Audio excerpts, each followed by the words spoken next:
Good morning students, welcome to my YouTube channel एजुकेम by Arun Gupta.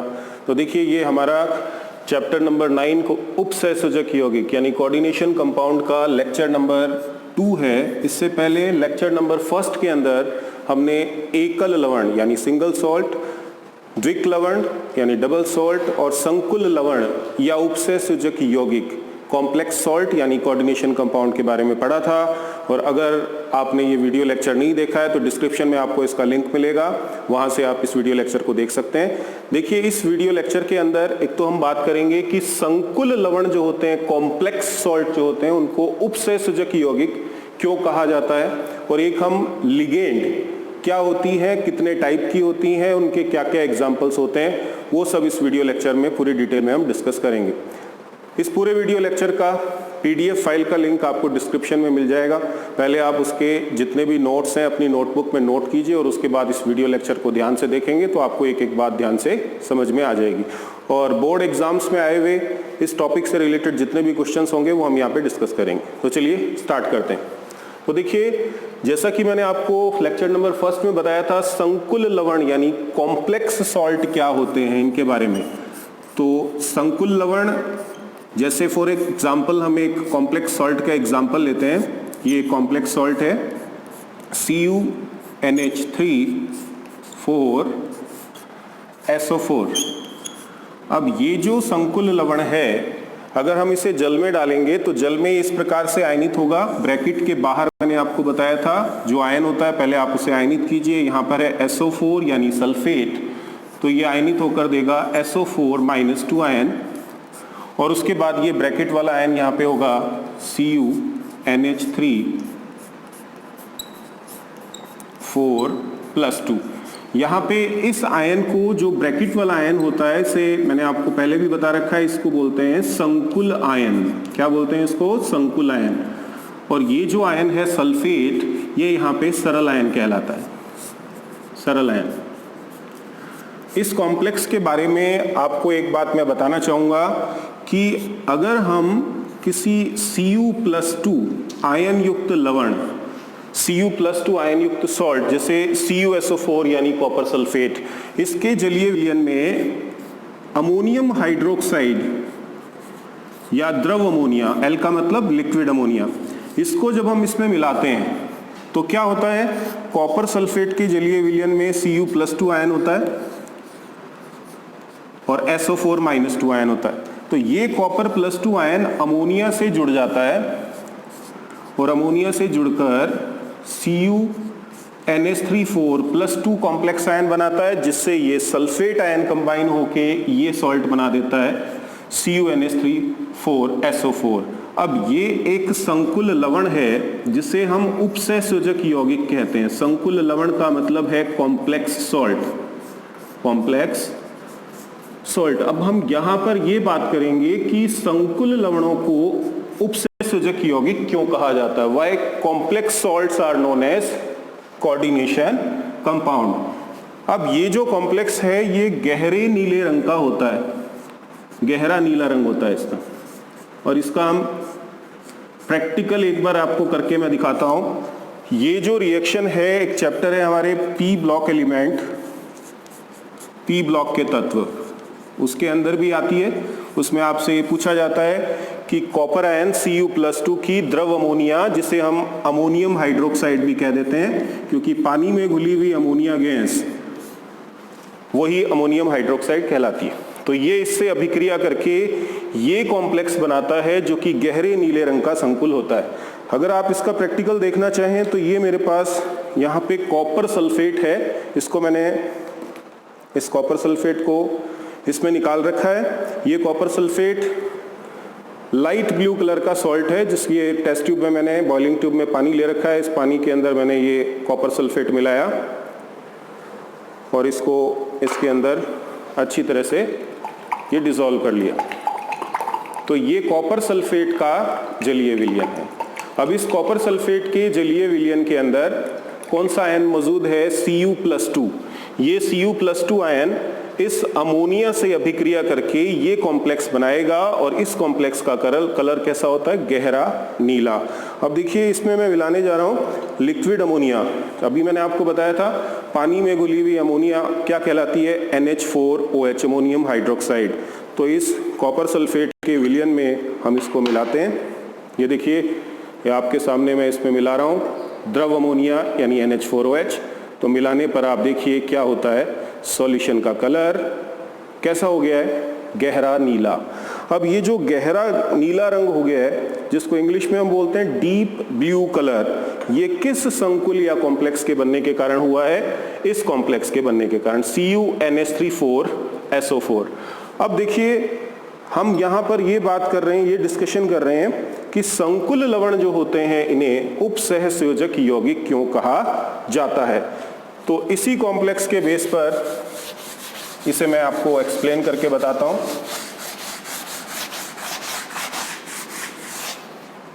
देखिए ये संकुल लवण है यानी कॉम्प्लेक्स सॉल्ट है। संकुल लवण क्या होते हैं, कॉम्प्लेक्स सॉल्ट क्या होते हैं, वे लवण जो जलीय विलयन में पूर्णतः आयनित नहीं होते हैं और जो अपने सभी अवयवी आयनों का परीक्षण नहीं देते हैं। Those salts which are not completely ionised in aqueous solution and which do not give test of their all constituent ions. अब ये जलीय विलयन में आयनित होगा, डिसोसिएट होगा, किसमें, CuNH3,4+2 और SO4-2 में। अब ये जो आयन आप देख रहे हैं जो ब्रैकेट के अंदर है, जिसे हम क्या कह रहे हैं, संकुल आयन यानी कॉम्प्लेक्स आयन।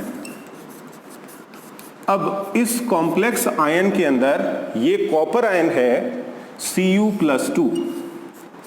अब इस कॉपर +2 आयन के साथ 4 अमोनिया के मॉलिक्यूल यानी कि अणु जुड़े हुए हैं। अब ये किस तरीके से जुड़े हुए हैं, आपको पता होगा कि नाइट्रोजन के पास एक एकाकी इलेक्ट्रॉन युग्म यानी लॉन पेयर होता है। तो नाइट्रोजन ने क्या किया, अपना लॉन पेयर किसको दिया, Cu+2 को दिया और इसके साथ क्या बना लिया, एक उपसहसंयोजक बंध बना लिया यानी कोऑर्डिनेशन बॉन्ड, जिससे ये आयन यहां पे बन गया CuNH3,4+2 यानी Cu+2 आयन के साथ यहां पर जो 4 अमोनिया के अणु जुड़े हैं वो किससे जुड़े हैं, उपसहसंयोजक बंध के द्वारा यानी कोऑर्डिनेशन बॉन्ड के द्वारा जुड़े हुए हैं। तो यहां पर ये जो आप सेंटर में देख रहे हैं Cu+2, इसको हम कह सकते हैं केंद्रीय धातु, सेंट्रल मेटल। इंग्लिश में इसको बोला जाता है सेंट्रल मेटल।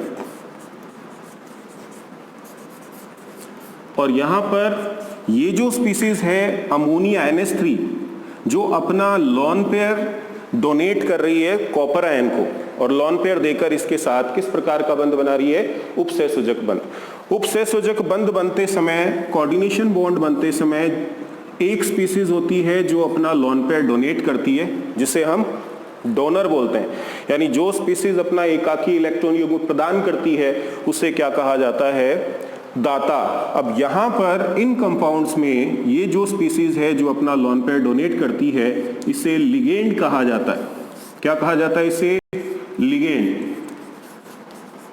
तो लिगेंड किसे कहेंगे, इलेक्ट्रॉन युग्म दाता स्पीसीज जो अपना एकाकी इलेक्ट्रॉन युग्म केंद्रीय धातु को प्रदान कर उसके साथ उपसहसंयोजक बंध बना लेती है, उसे लिगेंड कहा जाता है। Electron pair donor species which donate its lone pair of electron to central metal and form coordination bond with it is known as ligand। तो जो स्पीसीज लॉन पेयर देगी उसे यहां पर क्या बोलेंगे, लिगेंड। और लॉन पेयर को, एकाकी इलेक्ट्रॉन युग्म को ग्रहण करने वाली स्पीसीज होगी यहां पे मेटल, जिसे हम क्या बोलते हैं, सेंट्रल मेटल यानी केंद्रीय धातु। तो ये जो कंपाउंड्स होते हैं इनमें क्या होता है, केंद्रीय धातु यानी सेंट्रल मेटल और लिगेंड, जिसको मैं इस प्रकार से मेटल को M से रिप्रेजेंट करूं, लिगेंड को L से रिप्रेजेंट करूं, ये लॉन पेयर हो गया। तो इन यौगिकों में मेटल और लिगेंड के मध्य किस प्रकार का बंध होता है, उपसहसंयोजक बंध होता है, इसीलिए इन्हें क्या कहा जाता है, उपसहसंयोजक यौगिक। In these compounds coordination bond exists between metal and ligand, therefore they are known as coordination compound. अब यहां पर L का मतलब है ligand। ligand जो स्पीसीज अपना लॉन पेयर डोनेट करती है, इलेक्ट्रॉन युग्म दाता species, electron pair donor species को यहाँ पे क्या बोलते हैं, लिगेंड। और जो स्पीसीज अपना इलेक्ट्रॉन पेयर यहाँ पे लिगेंड से ग्रहण करती है और ग्रहण करके इसके साथ उपसहसंयोजक बंध बनाती है, उसे हम यहाँ पर मेटल बोलते हैं। सेंट्रल मेटल, केंद्रीय धातु। और धातु और लिगेंड के बीच में इस प्रकार इन यौगिकों में उपसहसंयोजक बंध पाया जाता है, इसलिए इन्हें उपसहसंयोजक यौगिक कहा जाता है।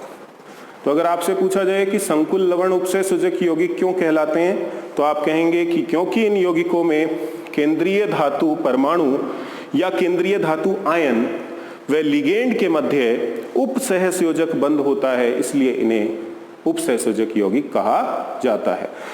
Because in these compounds coordination bond exists between metal, central metal and ligand, therefore they are known as coordination compound. अब देखिए यहाँ पर एक बात और हम इसकी चर्चा करना चाहेंगे कि इन कंपाउंड्स के अंदर आपको अभी ये तो बात समझ में आ गई है कि मेटल होती है और मेटल और लिगेंड के बीच में कोऑर्डिनेशन बॉन्ड यानी उपसहसंयोजक बंध होता है, जिसे हम एरो के साइन से रिप्रेजेंट करते हैं। तो ये जो मेटल है ये लॉन पेयर ग्रहण कर रही है, यानी ये है इलेक्ट्रॉन पेयर एक्सेप्टर, एक्सेप्टर यानी ग्राही, ग्रहण करने वाली। और जो स्पीसीज लॉन पेयर दे रही है उसे हम यहाँ पर बोल रहे हैं लिगेंड। और लिगेंड का मतलब जो स्पीसीज इलेक्ट्रॉन पेयर डोनेट कर रही है, इलेक्ट्रॉन युग्म दाता, इलेक्ट्रॉन युग्म दाता, इलेक्ट्रॉन पेयर डोनर, उसे क्या बोलते हैं, लिगेंड। तो हमने 11th क्लास में लुईस अम्ल और लुईस क्षार के बारे में पढ़ा था, लुईस एसिड और लुईस बेस। तो लुईस बेस क्या होते हैं, लुईस बेस कहलाते हैं इलेक्ट्रॉन पेयर डोनर। तो आप कह सकते हैं कि लिगेंड यहां पर लुईस क्षार की तरह व्यवहार करती है। किसकी तरह लिगेंड यहां पे व्यवहार करती है, लुईस क्षार, लुईस बेस। लुईस क्षार क्या होते हैं, इलेक्ट्रॉन युग्म दाता, इलेक्ट्रॉन पेयर डोनर। और जो मेटल है वो किसकी तरह व्यवहार करती है, यहां पर ये व्यवहार करती है लुईस एसिड की तरह, यानी लुईस अम्ल। तो लुईस अम्ल क्या होते हैं, इलेक्ट्रॉन युग्म ग्राही। तो इसे याद करने के लिए आप ऐसे याद कीजिएगा, मेटल एक्सेप्टर है, ग्राही है, यानी ये किसकी तरह व्यवहार करेगी, लुईस एसिड। तो ए से हो गया एसिड और ए से हो गया एक्सेप्टर, यानी मेटल इलेक्ट्रॉन युग्मग्राही है, इलेक्ट्रॉन पेयर एक्सेप्टर है, इसलिए लुईस एसिड की तरह बिहेव करेगी। और लिगेंड जो है इलेक्ट्रॉन पेयर डोनर है, तो ये किसकी तरह व्यवहार करेगी, यहाँ पे लुईस बेस यानी लुईस क्षार। तो अब आपको बात समझ में आ गई होगी कि संकुल लवणों को उपसहसंयोजक यौगिक क्या कहा जाता है। अगर आपसे परिभाषा यानी डेफिनेशन पूछी जाए कि उपसहसंयोजक यौगिक क्या होते हैं, तो आपका जवाब होगा वे यौगिक जिनमें केंद्रीय धातु परमाणु, वे यौगिक जिनमें केंद्रीय धातु परमाणु अथवा आयन, क्योंकि ये धातु आयन के रूप में भी हो सकता है, वे यौगिक जिनमें केंद्रीय धातु परमाणु अथवा धातु आयन किसके साथ, लिगेंड के साथ उपसहसंयोजक बंध द्वारा बंधित रहता है, उपसहसंयोजक यौगिक कहलाते हैं। वे यौगिक जिनमें केंद्रीय धातु परमाणु अथवा आयन लिगेंड से उपसहसंयोजक बंध द्वारा बंधित रहता है, उन्हें उपसहसंयोजक यौगिक कहा जाता है। Those compounds in which central metal is bonded with ligand through coordination bond are known as coordination compound.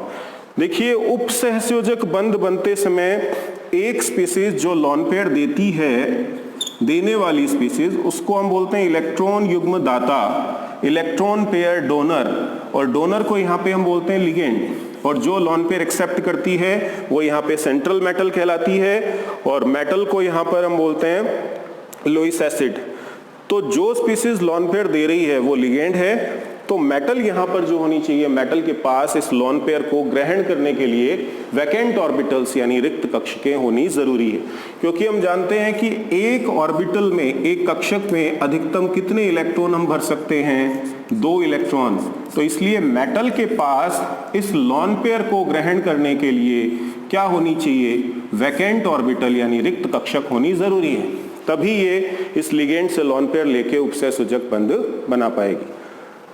12th class में हमारे एक चैप्टर है डी ब्लॉक एलिमेंट, वहां पे एक क्वेश्चन आता है कि डी ब्लॉक के तत्व या संक्रमण तत्व जिन्हें कहते हैं ट्रांजिशन एलिमेंट्स, ज्यादातर डी ब्लॉक मेटल्स ही क्या बनाती हैं, इस तरह के कोऑर्डिनेशन कंपाउंड्स बनाती हैं। तो क्यों बनाती हैं, क्योंकि इनमें मेटल के पास लिगेंड से लोन पेयर को ग्रहण करने के लिए क्या होती हैं, रिक्त कक्षकें। तो देखिए अब आप समझ गए होंगे कि संकुल लवण जो हैं वो उपसय सूचक यौगिक क्यों कहलाते हैं। उपसय सूचक यौगिक की क्या डेफिनेशन है वो मैं आपको बता चुका हूं, क्योंकि इन यौगिकों में केंद्रीय धातु व लिगेंड के मध्य उपसय सूचक बंध पाया जाता है, इसलिए इन्हें उपसय सूचक यौगिक कहा जाता है। क्योंकि जो कॉम्प्लेक्स सॉल्ट होते हैं उनमें सेंट्रल मेटल और लिगेंड के बीच में कोऑर्डिनेशन बॉन्ड होता है, इसलिए इन्हें कोऑर्डिनेशन कंपाउंड भी कहा जाता है। तो देखिए अब इसके बाद हम पढ़ेंगे लिगेंड के बारे में। वैसे मैं लिगेंड के बारे में थोड़ा बहुत आपको बता चुका हूं। लिगेंड क्या होती है, इलेक्ट्रॉन युग्म दाता स्पीसीज जो अपना एकाकी इलेक्ट्रॉन युग्म यानी लोन पेयर केंद्रीय धातु को प्रदान कर उसके साथ क्या बना लेती है, उपसहसंयोजक बंध बना लेती है, उसे लिगेंड कहा जाता है। और ये लिगेंड किसकी तरह व्यवहार करती है, लुईस क्षार की तरह व्यवहार करती है।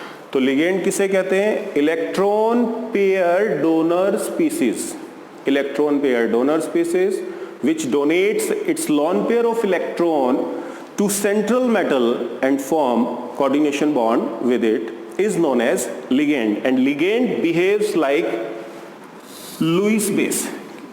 क्योंकि इलेक्ट्रॉन युग्म दे रही है, इलेक्ट्रॉन पेयर डोनर है, और इलेक्ट्रॉन पेयर डोनर को हम क्या बोलते हैं, लुईस बेस। इलेक्ट्रॉन युग्म दाता क्या कहलाते हैं, लुईस क्षार कहलाते हैं। अब देखिए लिगेंड का क्लासिफिकेशन, लिगेंड का वर्गीकरण, एक होता है लिगेंड पर उपस्थित आवेश के आधार पर। तो पहला वर्गीकरण हम देख रहे हैं यहाँ पे लिगेंड का, लिगेंड पर उपस्थित आवेश जिसे इंग्लिश में बोलते हैं चार्ज के आधार पर लिगेंड के प्रकार, यानी लिगेंड पर कैसा चार्ज है उस आधार पर लिगेंड के 3 प्रकार होते हैं। पहला है ऋणावेशित लिगेंड यानी नेगेटिव लिगेंड जिन पर नेगेटिव चार्ज होगा। दूसरी है उदासीन लिगेंड यानी न्यूट्रल जिन पर कोई आवेश कोई चार्ज नहीं होगा। और तीसरी है धनावेशित लिगेंड यानी पॉजिटिव लिगेंड जिन पर कैसा चार्ज होगा, पॉजिटिव। मेन इंपॉर्टेंट ये 2 ही लिगेंड्स होती हैं, नेगेटिव लिगेंड और न्यूट्रल लिगेंड। अब इसके बाद हम क्या देखेंगे, नेगेटिव लिगेंड्स कौन कौन सी हैं, उनके नाम क्या हैं, पूरा एक टेबुलर फॉर्म में टेबल बना के पूरी लिस्ट में आपको बताऊंगा नेगेटिव लिगेंड्स की भी और न्यूट्रल लिगेंड यानी उदासीन लिगेंड के भी, और धनावेशित लिगेंड तो 1-2 ही होती हैं और ज्यादा इंपॉर्टेंट नहीं है। तो देखिए जैसा अभी मैंने आपको बताया कि आवेश के आधार पर लिगेंड 3 प्रकार के होते हैं, यानी कि लिगेंड पर जो चार्ज होता है उसके बेस पर लिगेंड के 3 प्रकार हैं। कौन कौन से, ऋणावेशित लिगेंड, नेगेटिव लिगेंड, उदासीन लिगेंड, न्यूट्रल लिगेंड और धनावेशित लिगेंड यानी पॉजिटिव लिगेंड। तो सबसे पहले हम देख रहे हैं ऋणावेशित लिगेंड, नेगेटिव लिगेंड्स। तो ये लिस्ट आपके सामने आपको ऋणावेशित लिगेंड की पूरी दिखाई दे रही है। सबसे पहले इन्हें नेगेटिव लिगेंड्स क्यों कहते हैं, तो देखिए इन लिगेंड्स पर नेगेटिव चार्ज है, माइनस का चार्ज है, इसीलिए इसको हिंदी में कहते हैं हम ऋणावेशित लिगेंड और इंग्लिश में कहते हैं नेगेटिव लिगेंड। देखिए जो हमारा वीडियो लेक्चर 3rd होगा उसमें मैं आपको उपसहसंयोजक यौगिकों का IUPAC नामकरण बताऊंगा, यानी कि IUPAC nomenclature of coordination compound बताऊंगा। तो अगर आप उसे अच्छी तरह से समझना चाहते हैं, इस पूरे चैप्टर को अच्छी तरह से समझना चाहते हैं, तो ये लिगेंड इस चैप्टर में मोस्ट इंपॉर्टेंट टॉपिक है।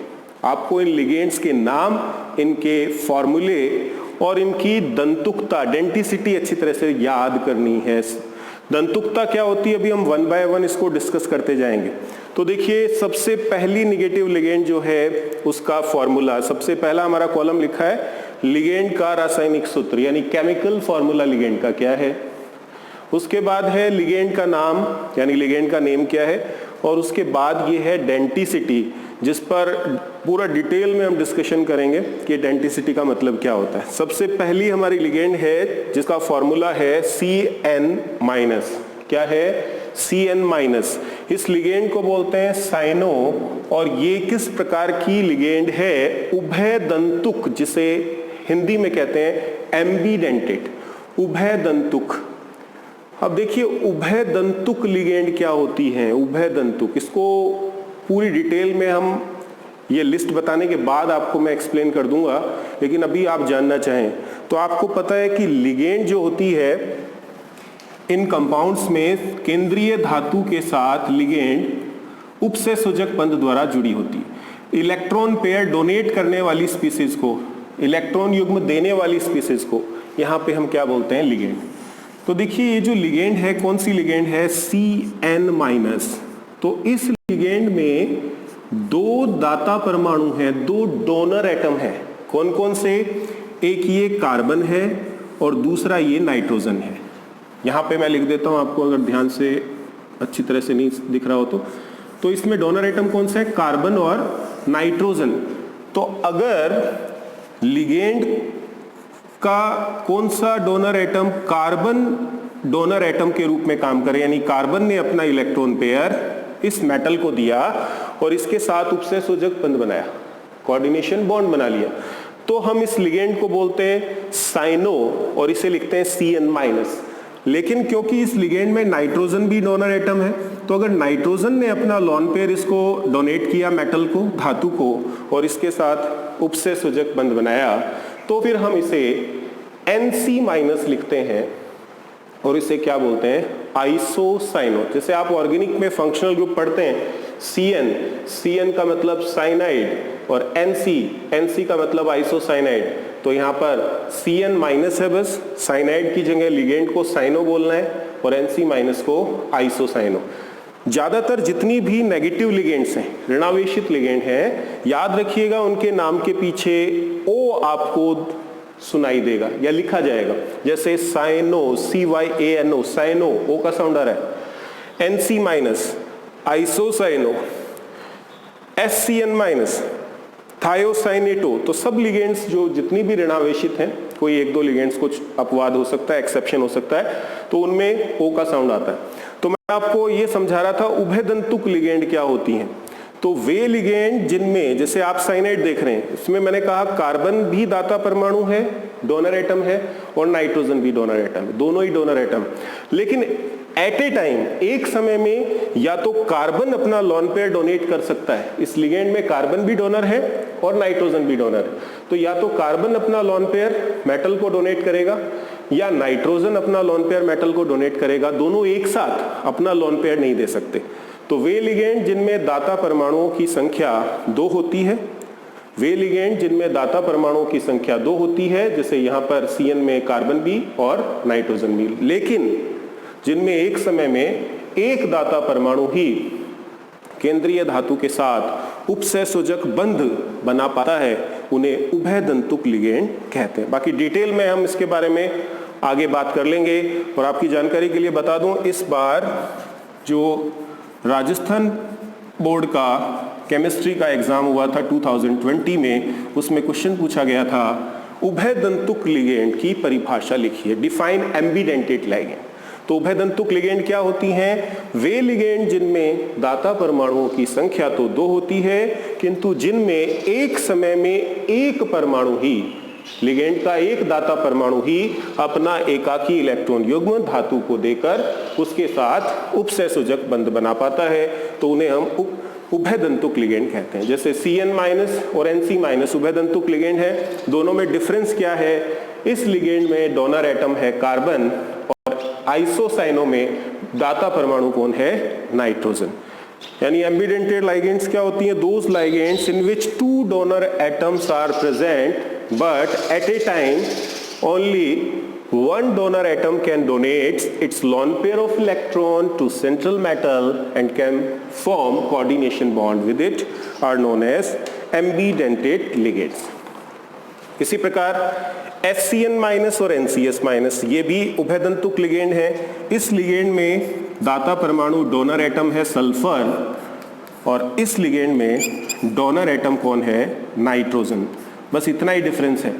देखिए इसमें आप ये भी देख सकते हैं, इसका फॉर्मूला है Cn-, इसको रिवर्स करके लिख दिया, उल्टा करके Nc-, तो Cn- साइनो, Nc- आइसोसाइनो, दोनों ही उभयदंतुक लिगेंड है, एम्बीडेंटेट है। इसी प्रकार SCN-, इस लिगेंड को बोलते हैं थायोसाइनेटो। SCN- को क्या बोलते हैं? थायोसाइनेटो।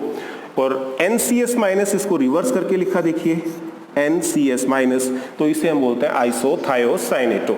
इसमें डोनर एटम है सल्फर, इसमें डोनर एटम है नाइट्रोजन। ये पूरी लिगेंड की लिस्ट आपको जो PDF फाइल मिली है उस डिस्क्रिप्शन के लिंक में, उसमें भी पूरे नोट्स में आपको ये पूरी लिस्ट मिल जाएगी। अब देखिए इसके बाद है NO2-, इसको क्या बोलते हैं? नाइट्रो। ये भी उभयदंतुक लिगेंड है और इसमें जो डोनर एटम होता है वो नाइट्रोजन होता है। इसके बाद है ONO या ONO-, ONO- को बोलते हैं नाइट्राइटो। ध्यान रखिएगा, NO2- को नाइट्रो और ONO- को नाइट्राइटो। और नाइट्राइटो में डोनर एटम कौन होता है? ऑक्सीजन होता है। अब आपको पता ही होगा H- को वैसे हम क्या बोलते हैं? हाइड्राइड आयन, और लिगेंड के रूप में हाइड्राइड के पीछे O जोड़ दीजिए तो बन गया हाइड्राइडो। अब ये है किस प्रकार की लिगेंड? एक दंतुक लिगेंड, यानी मोनोडेंटेट। अब यहां दंतुक से हमारा क्या मतलब है? दंतुक, दांत, डेंटिसिटी, इसका मतलब है दंतुक का मतलब डोनर एटम, दाता परमाणु, एक दंतुक जिनके पास एक ही दाता परमाणु होता है। तो ऐसी लिगेंड जिनमें दाता परमाणुओं की संख्या एक ही होती है, तो वो लिगेंड क्या कहलाती हैं? एक दंतुक ligand. Those ligands in which only one donor atom is present are known as monodentate ligand. इसका मतलब एक दंतुक लिगेंड जो होती है वो मेटल के साथ केवल एक ही उपसहसंयोजक बंध या कोऑर्डिनेशन बॉन्ड बना पाएगी, क्योंकि इनके पास एक ही दाता परमाणु होता है। उभयदंतुक के पास दाता परमाणु तो दो होते हैं, एम्बीडेंटेट लिगेंड के पास डोनर एटम दो होते हैं, लेकिन एक समय में केवल एक ही डोनर एटम अपना लोन पेयर डोनेट कर पाता है। इसलिए उभयदंतुक लिगेंड भी मेटल के साथ एक ही उपसहसंयोजक बंध बनाती है। हालांकि इनमें दाता परमाणु दो होते हैं, जैसे साइनो में कार्बन भी है और नाइट्रोजन भी है, लेकिन या तो कार्बन अपना लोन पेयर मेटल को डोनेट कर सकता है या नाइट्रोजन, दोनों एक साथ डोनेट नहीं कर सकते। तो ऐसी लिगेंड जिनमें एक दाता परमाणु हो, एक डोनर एटम हो, मोनोडेंटेट। ऐसी लिगेंड जिनमें दो दाता परमाणु हो लेकिन एक समय में केवल एक दाता परमाणु अपना लोन पेयर धातु को देकर उसके साथ उपसहसंयोजक बंध बना पाए, उन्हें हम कहते हैं एक दंतुक। और एक होती है द्विदंतुक, जिनमें दाता परमाणु कितने होते हैं? दो। तो इसलिए एक लिगेंड धातु के साथ दो उपसहसंयोजक बंध बना लेती है। अब ये लास्ट, इसमें लास्ट तो नहीं, सॉरी, नंबर 8 है OH-। इसको हाइड्रोक्साइड आयन बोलते हैं, लेकिन लिगेंड के रूप में इसका नाम हाइड्रोक्साइडो ना होकर क्या होता है? हाइड्रोक्सो। और ये भी किस प्रकार की लिगेंड है? एक दंतुक लिगेंड है। तो देखिए इसके बाद नंबर 9 जो लिगेंड है, अभी तक 8 लिगेंड हम पढ़ चुके हैं, वो है, उसका फॉर्मूला है F-, जिसे वैसे हम फ्लोराइड बोलते हैं, लेकिन लिगेंड के रूप में इसका नाम होता है फ्लोराइडो। फ्लोराइड के पीछे O लगा देंगे तो बन जाएगा फ्लोराइडो, या इसे आप फ्लोरो भी कह सकते हैं, दोनों ही नाम लिखे जा सकते हैं, या तो फ्लोरो, फ्लोराइडो। F- फ्लोरो या फ्लोराइडो, ये एक दंतुक लिगेंड है, मोनोडेंटेट है, यानी कि जिन लिगेंड्स में दाता परमाणुओं की संख्या एक होती है उन्हें एक दंतुक लिगेंड कहा जाता है। इसलिए जो भी एक दंतुक लिगेंड होती हैं वो लिगेंड मेटल के साथ एक ही कोऑर्डिनेशन बॉन्ड या उपसहसंयोजक बंध बना पाती हैं। इसी प्रकार Cl-, इसको वैसे क्लोराइड बोलते हैं और लिगेंड के रूप में क्लोरो या क्लोराइडो, Br- को ब्रोमो या ब्रोमाइडो, I- को आयोडो या आयोडाइडो, F- फ्लोरो फ्लोराइडो, Cl- क्लोरो या क्लोराइडो, Br- ब्रोमो या ब्रोमाइडो, I- आयोडो या आयोडाइडो।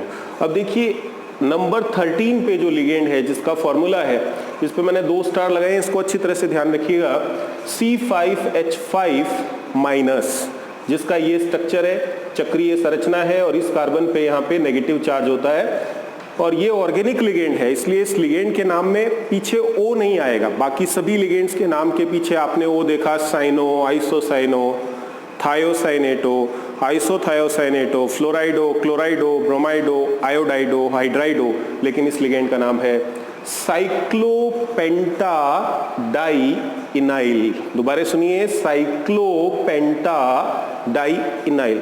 साइक्लो क्योंकि इसकी चक्रीय संरचना है, पेंटा का मतलब 5 क्योंकि इसमें कितने कार्बन हैं 5, और डाई का मतलब 2, इन का मतलब 2 डबल बॉन्ड, और इस कार्बन पे नेगेटिव चार्ज है इसलिए पीछे लगा है इल। साइक्लोपेंटाडाई इन प्लस इल, इसलिए इसका नाम हो गया साइक्लोपेंटाडाइइनाइल। तो C5H5- को हम क्या बोलते हैं, साइक्लोपेंटाडाइइनाइल। CH3CO- एसिटिक एसिड से H+ आयन निकलता है, ये एसिटिक एसिड का फॉर्मूला होता है CH3COOH या एथेनोइक एसिड, इसमें से एक H+ आयन मुक्त होगा, तो जो आयन आपको मिलता है इस आयन को आप बोलते हैं एसीटेट। तो एसीटेट से लिगेंड के रूप में इसका नाम हो गया एसीटेटो। SO4- को आपको पता होगा क्या बोलते हैं, सल्फेट आयन बोलते हैं, तो लिगेंड के रूप में इस आयन का नाम हो गया सल्फेटो। सल्फेट से क्या हो गया, सल्फेटो। और S2O3- इस आयन को बोलते हैं थायोसल्फेट। क्या बोलते हैं, थायोसल्फेट, इसलिए इसका नाम हो गया थायोसल्फेटो। एक बार सल्फेट तो कॉमन है, SO4- आयन ये हम अच्छी तरह से जानते हैं कि इस आयन को हम बोलते हैं सल्फेट। अब ये जो आयन है S2O3- इसका नाम है थायोसल्फेट। इसको आप कैसे याद कर सकते हैं, तो उसको याद करने का तरीका मैं आपको बता देता हूँ, उसकी ट्रिक मैं बता देता हूँ। देखिए, ऑर्गेनिक केमिस्ट्री में आपने एक फंक्शनल ग्रुप पढ़ा होगा एल्कोहल, और एल्कोहल आप जानते हैं एल्कोहल क्या होता है, ROH, OH। OH को आप क्या बोलते हैं, एल्कोहल, और इसको क्या बोलते हैं, SH को, SH। इस SH को बोलते हैं थायो एल्कोहल, इसको तो बोलते हैं एल्कोहल, और इसको क्या बोलते हैं, SH को थायो एल्कोहल, थायो एल्कोहल। यानी जब ऑक्सीजन का प्रतिस्थापन, ऑक्सीजन का सब्स्टिट्यूशन किससे हो गया, सल्फर से हो गया। ऑक्सीजन की जगह, एक ऑक्सीजन की जगह क्या आ गया, सल्फर, तो आपने नाम के आगे थायो लगा दिया। जैसे आपने OH को क्या कहा, एल्कोहल, और ऑक्सीजन की जगह जब सल्फर आया तो आपने इसे कहा थायो एल्कोहल। अब यहां देखिए SO4- सल्फेट है। अब यहां से मैंने क्या किया, इसमें एक ऑक्सीजन को हटा दिया, यानी ऑक्सीजन की जगह सल्फर ला रहा हूं। ऑक्सीजन कितने हैं, 4, तो एक ऑक्सीजन को हटाया तो ऑक्सीजन कितने रह गए, 3, और ऑक्सीजन की जगह मैं यहाँ पे सल्फर ले आया। सल्फर इसमें एक था तो अब इसमें कितने हो गए, 2, यानी एक ऑक्सीजन की जगह जब एक सल्फर आएगा तो नाम के आगे थायो लग जाएगा। तो आप ऐसे याद कर सकते हो, थायोसल्फेट, सल्फेट का फॉर्मूला आपको याद है SO4- तो उसमें से एक ऑक्सीजन हटा के एक सल्फर आ जाएगी तो नाम के आगे थायो लग जाएगा, यानी S2O3- को हम क्या बोलेंगे, थायोसल्फेट। ये सभी लिगेंड्स एक दंतुक लिगेंड होती हैं। तो इसके बाद देखते हैं नंबर 17 पे जो लिगेंड है उसका फॉर्मूला है C2O4- और इस लिगेंड का एब्रीविएशन यानी संक्षिप्त रूप में इसको OX लिखा जाता है। ये इसका स्ट्रक्चर है C++O, C++O-O-। देखिए, ये जो आयन है C2O4-, इसके बारे में अगर मैं आपको बताऊं तो एक डाई कार्बोक्सिलिक एसिड होता है। डाई कार्बोक्सिलिक एसिड किसे कहते हैं, ऐसे कार्बोक्सिलिक एसिड जिनमें 2 कार्बोक्सिलिक ग्रुप होते हैं, 2 कार्बोक्सिलिक समूह, यानी C++OOH समूह की संख्या, कार्बोक्सिलिक समूहों की संख्या कितनी होती है, जिनमें 2, उन्हें कहा जाता है डाई कार्बोक्सिलिक एसिड। तो ये सबसे सिंपलेस्ट डाई कार्बोक्सिलिक एसिड है, जिसमें आप देख रहे हैं 2 कार्बोक्सिलिक ग्रुप आपस में जुड़े हुए हैं। इस डाई कार्बोक्सिलिक एसिड का फॉर्मूला आप ये लिख सकते हैं H2। देखिए, 2 हाइड्रोजन है, H2 हो गया, 2 कार्बन हो गए, C2 हो गया, और 1, 2, 3 और 4 ऑक्सीजन हो गए, H2C2O4। और इस कार्बोक्सिलिक एसिड का नाम है ऑक्सैलिक एसिड। क्या नाम है इसका, ऑक्सैलिक एसिड, ऑक्सैलिक एसिड। इस ऑक्सैलिक एसिड का जो फॉर्मूला है वो राजस्थान बोर्ड में पूछा जा चुका है। अब देखिए, इस ऑक्सैलिक एसिड में ये बॉन्ड टूटेगा क्योंकि ऑक्सीजन की इलेक्ट्रोनेगेटिविटी विद्युत ऋणता हाइड्रोजन से ज्यादा है, तो इस पे माइनस आएगा, हाइड्रोजन पे प्लस। यहाँ से बॉन्ड टूटेगा, ऑक्सीजन पे माइनस आएगा, हाइड्रोजन पे प्लस। तो जो आयन हमें मिलेगा उसका स्ट्रक्चर ये होगा, C double bond O minus, C double bond O minus, और ये यहाँ से 2 H प्लस आयन, एक H प्लस आयन यहाँ से, एक H प्लस आयन यहाँ से फ्री हो जाएगा। ये जो आयन यहाँ पे आपको मिला है इसका फॉर्मूला आप लिख सकते हैं कार्बन 2 C2 ऑक्सीजन 1 2 3 4 और एक नेगेटिव चार्ज -1 इस पर और -1 इस पर, तो C2O4 -2। इस आयन का तो नाम है ऑक्जेलेट, इस आयन को बोला जाता है ऑक्जेलेट।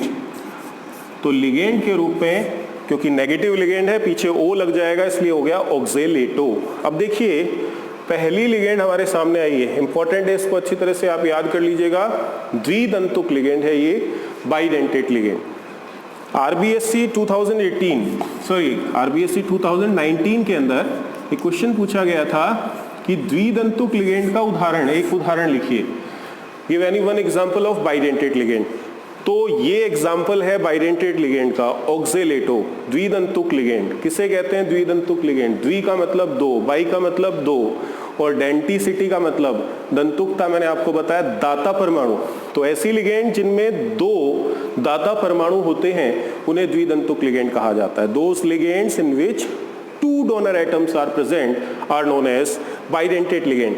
तो इस लिगेंड के अंदर ये जो नेगेटिव ऑक्सीजन है ये भी अपना लॉन पेयर सेंट्रल मेटल को, केंद्रीय धातु को, जिसको मैंने M से लिखा है, उसको डोनेट कर सकता है, और ये ऑक्सीजन जो है इस भी अपना लॉन पेयर इस मेटल को डोनेट कर सकता है। तो एक लिगेंड मेटल के साथ कितने उपसहसंयोजक बंध बना सकती है? 2 उपसहसंयोजक बंध बना सकती है। यानी इन लिगेंड्स में पॉइंट ऑफ अटैचमेंट 2 हैं, 2 दांत हैं, दांत का मतलब दाता परमाणु, इसलिए एक लिगेंड धातु के साथ कितने उपसहसंयोजक बंध बना लेगी? 2 उपसहसंयोजक बंध। तो वे लिगेंड जिनमें दाता परमाणुओं की संख्या 2 होती है उन्हें हम कहते हैं द्विदंतुक ligand. Those ligands in which 2 donor atoms are present are known as bidentate ligand।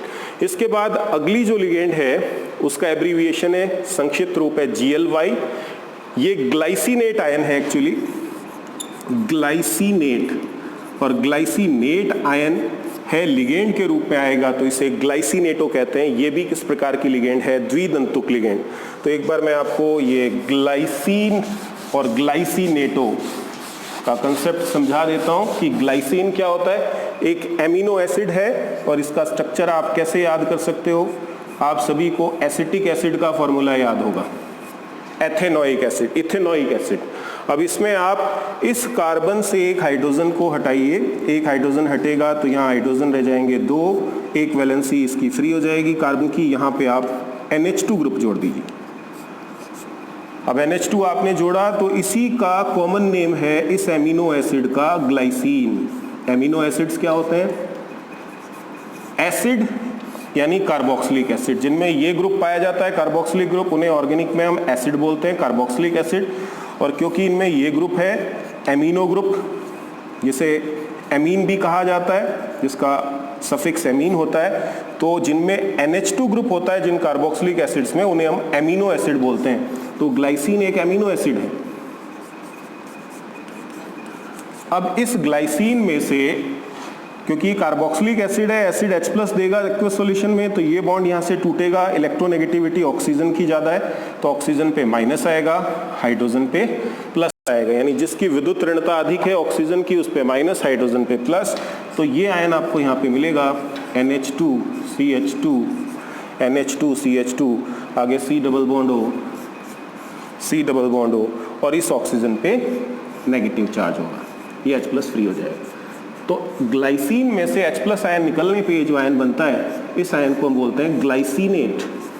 तो ये आयन क्या कहलाता है? ग्लाइसिनेट।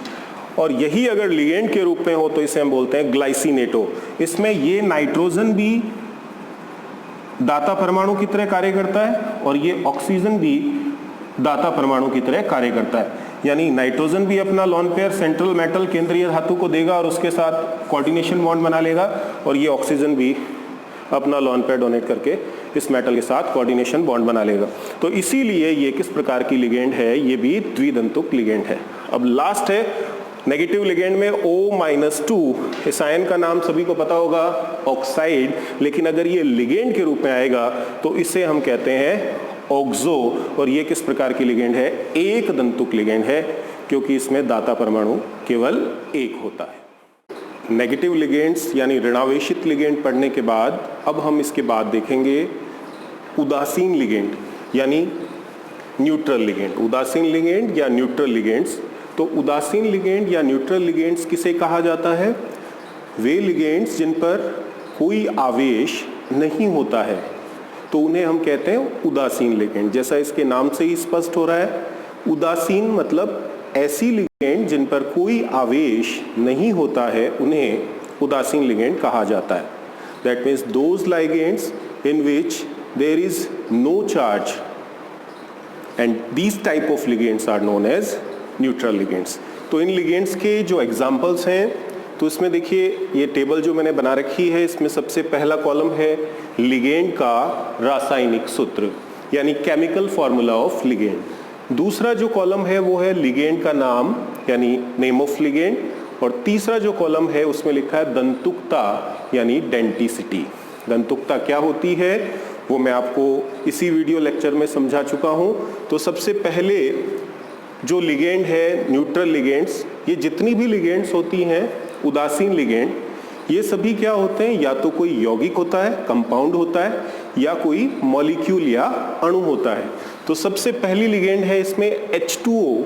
H2O का वैसे आप जानते हैं केमिकल नेम है वाटर यानी जल, लेकिन लिगेंड के रूप में इसे एक्वा कहा जाता है, AQUA एक्वा। वैसे भी आप जानते हैं एक्वा का मतलब वाटर होता है। तो H2O लिगेंड को क्या बोलते हैं? एक्वा। इसमें ऑक्सीजन पे आपको पता होगा 2 लोन पेयर होते हैं, इसलिए ये ऑक्सीजन अपना एक लोन पेयर डोनेट कर सकता है सेंट्रल मेटल को, यानी अपना लोन पेयर केंद्रीय धातु को दे सकता है। ये जो लिगेंड है एक दंतुक है, मोनोडेंटेट लिगेंड है, यानी इसमें एक ही डोनर एटम होता है, एक ही दाता परमाणु होता है। आप जानते हैं कि वे लिगेंड जिनमें दाता परमाणु की संख्या 1 होती है उन्हें हम एक दंतुक लिगेंड कहते हैं। अब इसके बाद जो दूसरे नंबर पे लिगेंड आपको दिखाई दे रही है वो यहाँ पर है NH3। अब NH3 जो है वैसे उसे हम क्या बोलते हैं? अमोनिया, लेकिन लिगेंड के रूप में इसका नाम है एमीन। ये यहाँ पे इंपॉर्टेंट लिगेंड है, इसे आप अच्छी तरह से ध्यान रखिएगा। देखिए यहाँ पे बताना चाहूंगा मैं आपको, मैंने एमीन नहीं लिखा है, इस लिगेंड का नाम NH3 लिगेंड का नाम एमीन है। हिंदी में आप देख रहे हैं एमीन, जिसे हम इंग्लिश में प्रोनाउंस करते हैं AMMINE, दैट मीन्स एमाइन।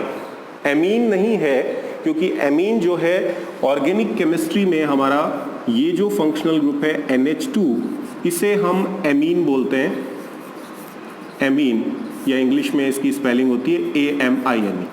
लेकिन NH3 लिगेंड का जो नाम है वो एमीन या एमाइन है। ये भी एक दंतुक लिगेंड है। इसके बाद तीसरे नंबर पे जो लिगेंड है CO। वैसे CO को हम क्या बोलते हैं? कार्बन मोनोऑक्साइड, जो कि एक पॉइजनस गैस होती है, विषैली गैस। लेकिन इस CO का जो लिगेंड के रूप में नाम है वो कार्बोनिल। और आप इसे एक ऑर्गेनिक केमिस्ट्री में हमारे C double bond O group होता है, इस ग्रुप को कार्बोनिल ग्रुप कहा जाता है। क्या कहा जाता है? Carbonyl group.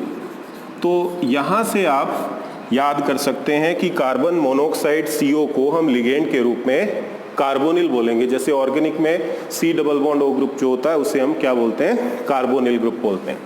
तो फर्स्ट लिगेंड जो थी वो H2O यानी aqua, second ligand NH3 amine या एमाइन, ये भी एक दंतुक लिगेंड है H2O, NH3 भी एक दंतुक लिगेंड है, और कार्बोनिल भी एक दंतुक लिगेंड है। अब इसके बाद नंबर 4 पर है C6H6। इसे बेंजीन कहा जाता है। इसका स्ट्रक्चर आप जानते ही हैं, इस प्रकार बेंजीन का स्ट्रक्चर होता है। और ये भी किस प्रकार की लिगेंड है? एक दंतुक यानी मोनोडेंटेट लिगेंड है। 5वें नंबर पे C5H5N, ये इसका एब्रीविएशन होता है PY यानी पिरिडिन, और ये इसकी संरचना है जिसमें आप बेंजीन रिंग से मिलती जुलती संरचना देख रहे हैं, बस यहाँ कार्बन के स्थान पर यहाँ पे नाइट्रोजन है। हेट्रोसाइक्लिक कंपाउंड है, विषम चक्रीय है, और इसका लिगेंड के रूप में भी नाम पिरिडीन ही है। ये भी एक दंतुक लिगेंड है।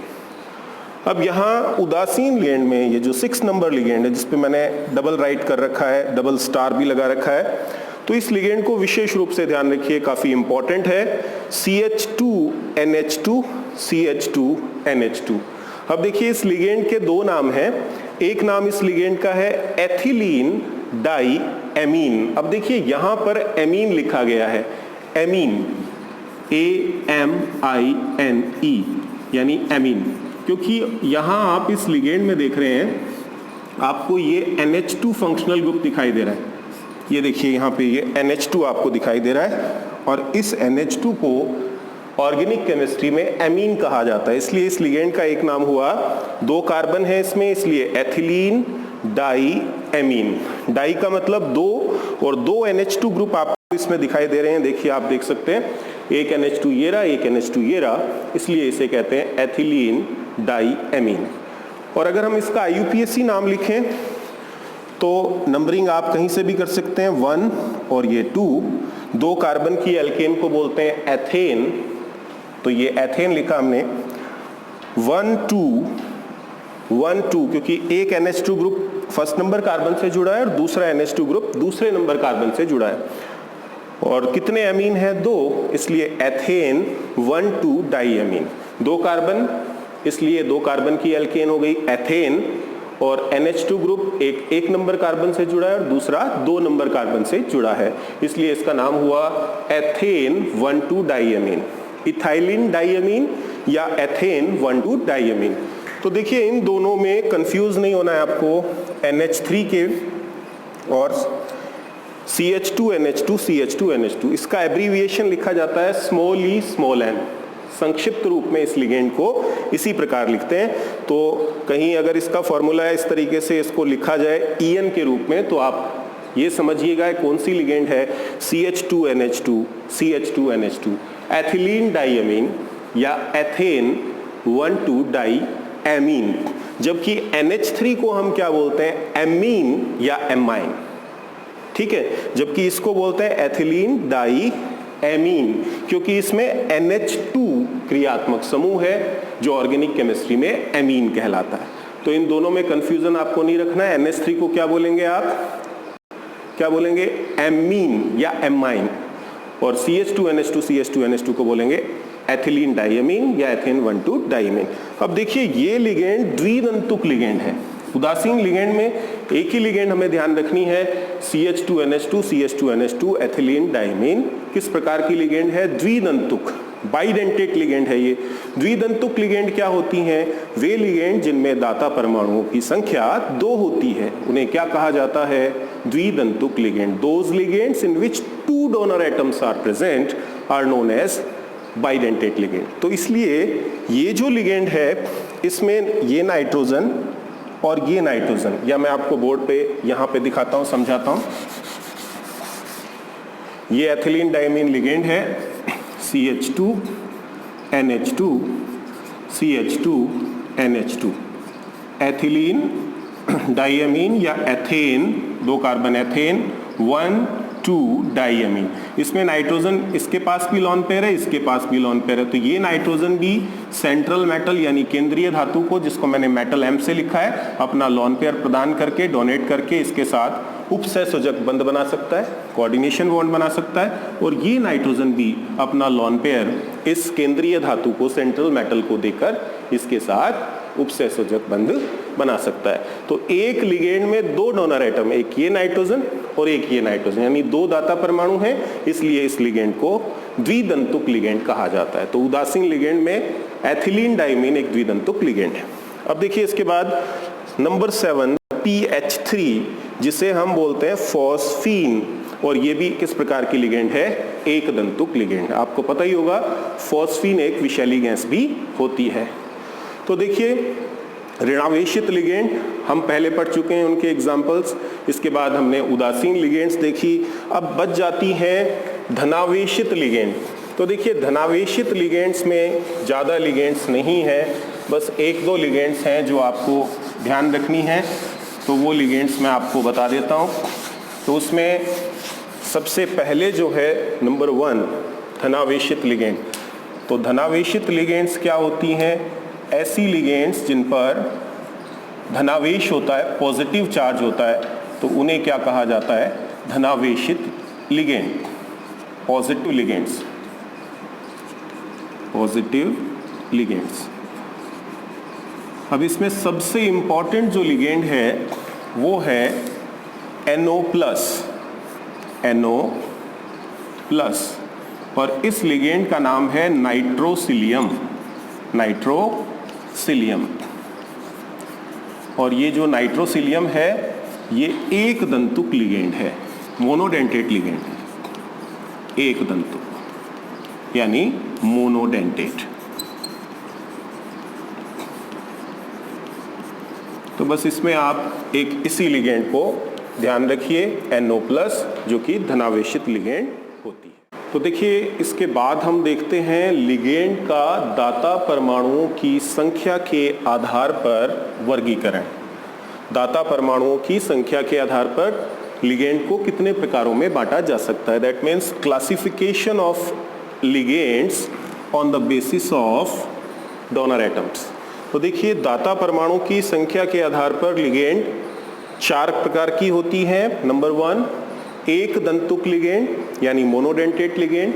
नंबर 2 द्विदंतुक लिगेंड यानी बाइडेंटेट लिगेंड। नंबर 3 बहुदंतुक लिगेंड यानी पॉलीडेंटेट लिगेंड।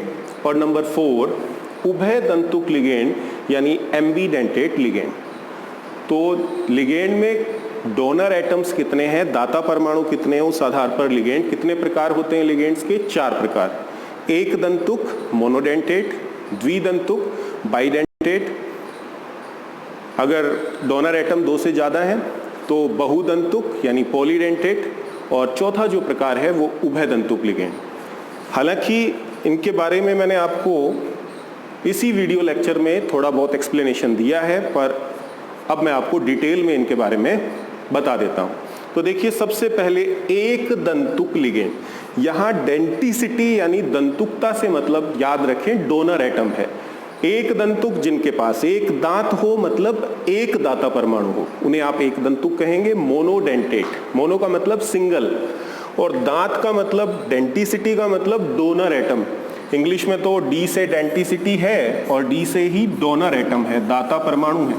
तो जिन लिगेंड्स में दाता परमाणु की संख्या 1 होती है उन्हें हम एक दंतुक लिगेंड कहते हैं।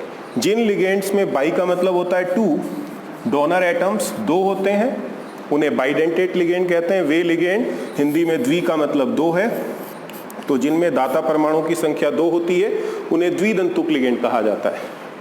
बहुदंतुक, बहु का मतलब बहुत सारे, मोर देन 2, पॉली का मतलब मोर देन 2। तो जिन लिगेंड्स में दाता परमाणु की संख्या 2 से अधिक होती है, मोर देन 2 होती है, उन्हें हम कहते हैं पॉलीडेंटेट।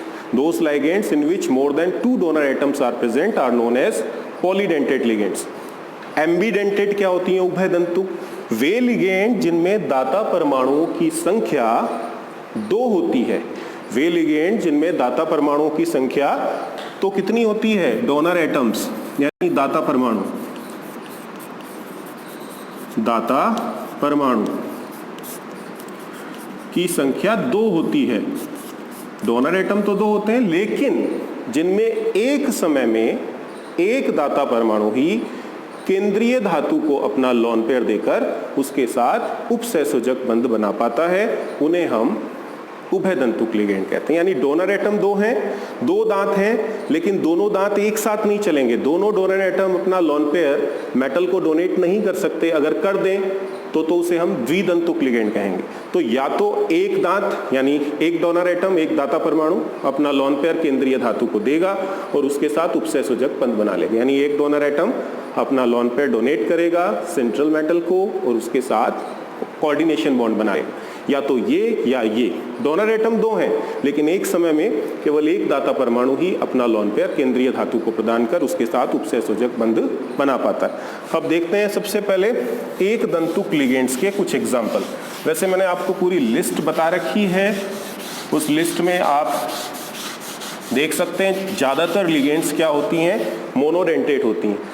आप लिस्ट वाइज केवल उभय दंतुक यानी एम्बीडेंटेट लिगेंड्स के एग्जाम्पल याद कर लीजिए, और बाइडेंटेट के एग्जाम्पल याद कर लीजिए। बाकी जो भी लिगेंड्स बचेंगी वो क्या होंगी, एक दंतुक होंगी। फिर भी कुछ एग्जाम्पल्स मैं आपको बताता हूँ। H2O, aqua, NH3, amine, CO, carbonyl, F- fluorido, Cl- chlorido, Br- bromido, I- iodido, H- hydrido, etcetera etcetera. ये सब किस प्रकार की लिगेंड हैं, एक दंतुक लिगेंड है। यानी ये सभी लिगेंड धातु के साथ एक लिगेंड कितने उपसहसंयोजक बंध बनाएगी, एक, क्योंकि इनके पास एक डोनर एटम है, एक दांत है, तो एक दांत मेटल के साथ जुड़ जाएगा, एक दांत गड़ जाएगा, यानी कि मेटल के साथ लिगेंड एक ही उपसहसंयोजक बंध बनाएगी अगर वो किस प्रकार की लिगेंड है, एक दंतुक। यानी एक मोनोडेंटेट लिगेंड सेंट्रल मेटल के साथ एक ही कोऑर्डिनेशन बॉन्ड बनाएगी। अब देखिए इसके बाद हम देखते हैं द्विदंतुक लिगेंड के कुछ एग्जांपल्स।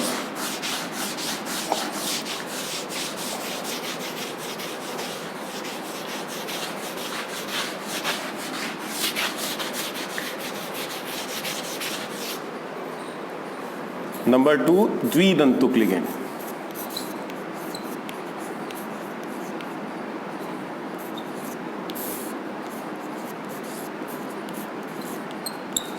इंग्लिश में जिनको कहा जाता है बाइडेंटेट लिगेंड।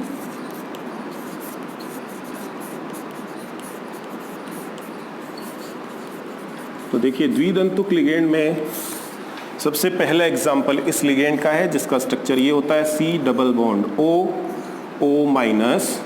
आपको पता ही होगा नेगेटिव ऑक्सीजन पे 3 लॉन पेयर होते हैं, C डबल बॉन्ड O।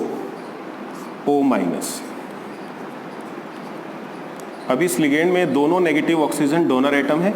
इसका फॉर्मूला लिखा जाता है C2O4-2। इसका एब्रीविएशन लिखते हैं हम, संक्षिप्त रूप में इसको OX लिखते हैं। नाम इस लिगेंड का होता है ऑक्जेलेटो। अब इस लिगेंड में ये ऑक्सीजन भी डोनर एटम है और ये ऑक्सीजन भी डोनर एटम है, तो दोनों डोनर एटम, दोनों दाता परमाणु सेंट्रल मेटल को अपना लोन पेयर देंगे और उसके साथ कोऑर्डिनेशन बॉन्ड यानी उपसहसंयोजक बंध बना लेंगे। इसलिए ये जो लिगेंड होती हैं द्विदंतुक लिगेंड, एक लिगेंड मेटल के साथ कितने उपसहसंयोजक बंध बनाएगी, 2 उपसहसंयोजक बंध बनाएगी। एक लिगेंड मेटल के साथ 2 कोऑर्डिनेशन बॉन्ड बनाती है। एक एग्जांपल अभी जो मैंने आपको बताया CH2NH2। अब इस नाइट्रोजन पे इस लिगेंड का नाम अभी आपको बताया था मैंने, एथिलीन डाइमीन। इसका एब्रीविएशन होता है EN। लिगेंड को बोलते हैं एथिलीन डाइमीन या एथेन 1,2 डाइमीन। अब इस लिगेंड में ये नाइट्रोजन भी डोनर है, ये भी डोनर है, तो ये भी अपना लोन पेयर मेटल को देगा और उसके साथ उपसहसंयोजक बंध कोऑर्डिनेशन बॉन्ड बनाएगा। ये नाइट्रोजन भी अपना लोन पेयर इसको डोनेट करेगा और कोऑर्डिनेशन बॉन्ड बनाएगा। तो एक द्विदंतुक लिगेंड सेंट्रल मेटल केंद्रीय धातु के साथ कितने उपसहसंयोजक बंध बनाती है, 2 उपसहसंयोजक बंध। 2 दांत हैं मतलब 2 डोनर एटम है एक लिगेंड के पास। अब इसके बाद जो होती है नंबर 3, वो है बहुदंतुक लिगेंड।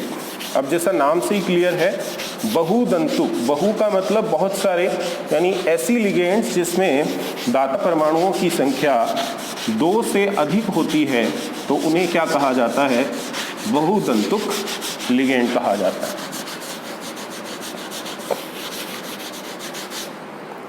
बहुदंतुक इंग्लिश में बोलते हैं polydentate ligand.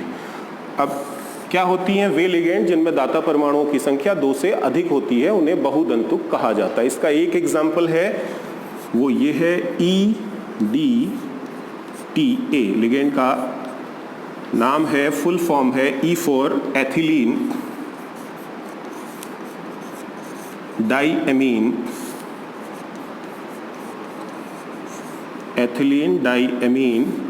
Tetra acetic acid.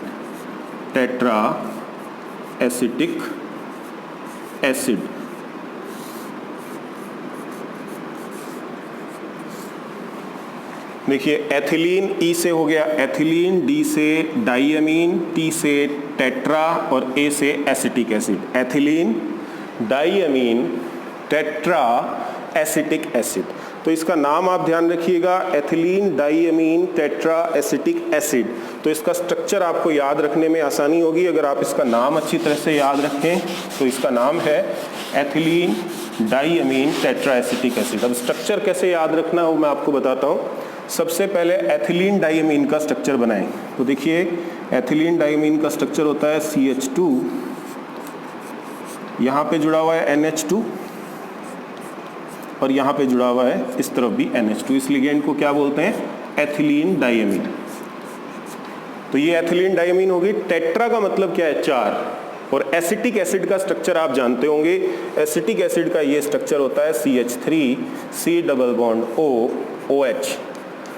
अब यहाँ तो सभी एटम्स की वैलेंसी कंप्लीट है, तो यहाँ से आप एक हाइड्रोजन हटा दीजिए और एक हाइड्रोजन हटाते ही हो जाएगा CH2 C double bond O OH। अब यहाँ पे इस कार्बन की एक वैलेंसी फ्री हो गई है। अब यहाँ पर एसिटिक एसिड, 2 एसिटिक एसिड इधर जोड़ दीजिए, 2 उधर जोड़ दीजिए, तो 2 उधर इधर आ जाएंगे, 2 उधर, टोटल कितने हो जाएंगे एसिटिक एसिड? 4। तो मैं आपको जोड़ के दिखाता हूँ। एक आपने यहाँ जोड़ा है, देखिए CH2 C double bond OH, CH2 C double bond O OH। एक यहाँ जोड़ दिया CH2 C double bond O OH। और इसी प्रकार एक एसिटिक एसिड का मॉलिक्यूल आपने इधर जोड़ा। एक बार इसको मैं मिटा देता हूँ। CH2 C double bond O OH और ये यहाँ पे CH2 C double bond O OH। अब इसमें ये वाले जो ऑक्सीजन है जिन पे मैंने स्टार मार्क किया है, एक ये नंबर 2, ये नंबर 3 और ये नंबर 4। तो ये यहाँ पर एक ऑक्सीजन, दूसरा ऑक्सीजन, तीसरा ऑक्सीजन और ये चौथा ऑक्सीजन। और ये जो नाइट्रोजन आप देख रहे हैं, एक ये नाइट्रोजन है, ये डोनर एटम है, और एक ये नाइट्रोजन है जिस पे लॉन पेयर है, ये डोनर एटम। तो 2 नाइट्रोजन, तीसरा ये ऑक्सीजन, चौथा ये ऑक्सीजन, पांचवा और ये छठा। 4 ये ऑक्सीजन हो गए, 2 नाइट्रोजन हो गए। तो कुल कितने डोनर एटम हो गए इस लिगेंड के अंदर? 6 डोनर एटम हो गए। इसलिए ये किस प्रकार की लिगेंड है? इसको हम कहते हैं ये षटदंतुक लिगेंड है। षटदंतुक, जिसको इंग्लिश में क्या बोलेंगे? हेक्साडेंटेट। हेक्साडेंटेट। देखिए कई बार इस लिगेंड को हम यूं भी लिखते हैं, अब इस रूप में तो इसको उदासीन लिगेंड माना जा सकता है क्योंकि इस पर कोई आवेश, कोई चार्ज नहीं है। न्यूट्रल लिगेंड आप मान सकते हैं, लेकिन कई बार हम इसे यूं भी लिखते हैं EDTA-4। अब वो इसलिए लिखते हैं क्योंकि ये कार्बोक्सिलिक एसिड है, यहाँ पे ग्रुप जुड़े हुए हैं, तो ये बॉन्ड यहाँ से टूटेगा तो हाइड्रोजन प्लस के रूप में निकलेगा, ऑक्सीजन पे माइनस आएगा। ये बॉन्ड टूटेगा तो हाइड्रोजन प्लस के रूप में निकलेगा, ये ऑक्सीजन माइनस होगा। यहाँ से ये बॉन्ड टूटेगा तो हाइड्रोजन प्लस, ऑक्सीजन माइनस, ये हाइड्रोजन प्लस, ये ऑक्सीजन माइनस। तो यहाँ पे इस ऑक्सीजन पे माइनस आ गया, इस ऑक्सीजन पे माइनस आ गया, इधर इस ऑक्सीजन पे माइनस आ गया और इस ऑक्सीजन पे माइनस आ गया। तो कितने ऑक्सीजन यहाँ पे माइनस हो गए? -1, -2, -3, -4। इसलिए हम इसे EDTA-4 भी लिख सकते हैं, या कई बुक्स में लिखा होता है। और जब इसे EDTA-4 लिखा जाता है तो बस आप इसका नाम थोड़ा सा चेंज करेंगे, क्योंकि एसिटिक एसिड में से जब H+ आयन निकल जाता है, जैसे ये एसिटिक एसिड है CH3 C double bond O OH, तो इसमें से जब H+ आयन निकल जाएगा तो जो आयन बचेगा CH3CO-, आपको पता है उस आयन को हम बोलते हैं एसीटेट। क्या बोलते हैं? एसीटेट। इसलिए फिर आप इस लिगेंड को बोलेंगे, अगर आप इस रूप में लिखते हैं EDTA-4, ethylene डाइअमीन। Ethylene diamine tetra, बस एसिटिक एसिड के स्थान पर आपको लिखना होगा टेट्रा एसीटेट। क्या लिखना होगा? Tetra acetate. दोबारा सुनिए, एथिलीन डाइअमीन टेट्रा एसीटेट आपको इसको लिखना होगा। अब देखिए सबसे लास्ट में हम पढ़ चुके हैं अभी तक एक दंतुक लिगेंड, वे लिगेंड जिनमें दाता परमाणुओं की संख्या कितनी होती है? 1, उन्हें क्या कहा जाता है? एक दंतुक लिगेंड। वे लिगेंड जिनमें दाता परमाणुओं की संख्या होती है 2, उन्हें क्या कहा जाता है? द्विदंतुक लिगेंड। वे लिगेंड जिनमें दाता परमाणुओं की संख्या 2 से अधिक होती है उन्हें हम क्या कहते हैं? बहुदंतुक लिगेंड। यानी पॉलीडेंटेट लिगेंड। एग्जाम्पल मैंने आपको इसका बताया EDTA, ethylene diamine tetra acetic acid. अब नंबर 4 पे उभयदंतुक लिगेंड, ये काफ़ी इंपॉर्टेंट लिगेंड है जिसको इंग्लिश में हम बोलते हैं एम्बीडेंटेट लिगेंड। तो ये क्या होती हैं, आपकी जानकारी के लिए फिर बता दूं, हालांकि ये बात मैंने पहले भी आपको बताई है। राजस्थान बोर्ड का जो केमिस्ट्री का 12th क्लास का 2020 में एग्ज़ाम हुआ था, उसमें उभयदंतुक लिगेंड एम्बीडेंटेट लिगेंड की परिभाषा यानी डेफिनेशन पूछी गई थी, एम्बीडेंटेट लिगेंड।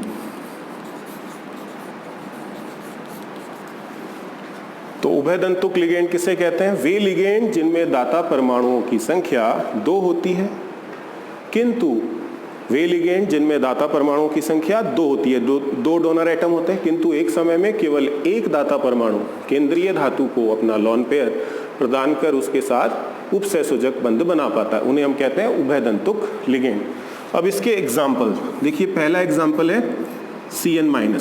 अब इस लिगेंड में कार्बन भी डोनर एटम हो सकता है और नाइट्रोजन भी, लेकिन अगर सेंट्रल मेटल को कार्बन अपना लॉन पेयर डोनेट करता है तो हम उस लिगेंड का फॉर्मूला लिखते हैं CN- और इस लिगेंड को बोलते हैं साइनो। लेकिन अगर इस लिगेंड में नाइट्रोजन अपना लॉन पेयर डोनेट करता है, नाइट्रोजन जुड़ता है मेटल के साथ, तो इसे NC- लिखा जाता है और इसे हम क्या बोलते हैं फिर आइसोसाइनो। आइसोसाइनो। तो डोनर एटम तो इसमें 2 हैं, कार्बन और नाइट्रोजन, लेकिन एक समय में या तो कार्बन अपना लॉन पेयर डोनेट कर सकता है या नाइट्रोजन, दोनों साथ नहीं कर सकते। तो जिन लिगेंड में दाता परमाणु की संख्या 2 हो लेकिन एक समय में एक दाता परमाणु अपना लॉन पेयर केंद्रीय धातु को प्रदान कर उसके साथ उपसहसंयोजक बंध बना पाता है, उन्हें उभयदंतुक लिगेंड कहा जाता है। इसके और एग्जाम्पल हम देखें तो इसी प्रकार एक लिगेंड है SCN-। इस लिगेंड को थायोसाइनेटो कहा जाता है। इसमें डोनर एटम 2 होते हैं, सल्फर या नाइट्रोजन। अगर सल्फर ने अपना लॉन पेयर डोनेट किया तो आप इस लिगेंड को लिखते हैं थायोसाइनेटो। थायो का मतलब सल्फर होता है, थायोसाइनेटो। और अगर नाइट्रोजन ने लॉन पेयर डोनेट किया तो आप उसे NCS- लिखते हैं। NCS- का मतलब आइसोथायोसाइनेटो। आइसोथायोसाइनेटो। आइसोथायोसाइनेटो। थायोसाइनेटो।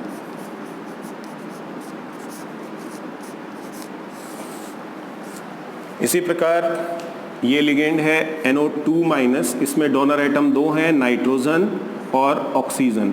अगर नाइट्रोजन अपना लॉन पेयर मेटल को देता है तो आप उसे NO2- लिखते हैं और बोलते हैं नाइट्रो। क्या बोलते हैं? नाइट्रो। और अगर ऑक्सीजन अपना लॉन पेयर डोनेट करता है तो आप उसे यूं लिखते हैं ONO- और फिर इसे आप क्या बोलते हैं? नाइट्राइटो। नाइट्राइटो। तो इसी के साथ ये वीडियो लेक्चर हमारा एंड होता है। इस वीडियो लेक्चर में मैंने आपको बेसिकली संकुल लवण को उपसहसंयोजक यौगिक क्यों कहते हैं, उनमें किस तरह की बॉन्डिंग होती है, किस प्रकार का बंध होता है, लिगेंड्स कितने टाइप की हैं और लिगेंड्स का पूरा क्लासिफिकेशन आपको बताया। इसके बाद वीडियो लेक्चर जो 3rd होगा हमारा, वो काफ़ी इंपॉर्टेंट होगा, जिसमें कोऑर्डिनेशन कंपाउंड का उपसहसंयोजक यौगिकों का IUPAC नामकरण हम आपको बताएंगे। That means IUPAC nomenclature of coordination compound जो है वो वीडियो लेक्चर 3rd में हम पढ़ेंगे। Thanks for watching my video and if you like my video please like the video and subscribe my channel. Thank you.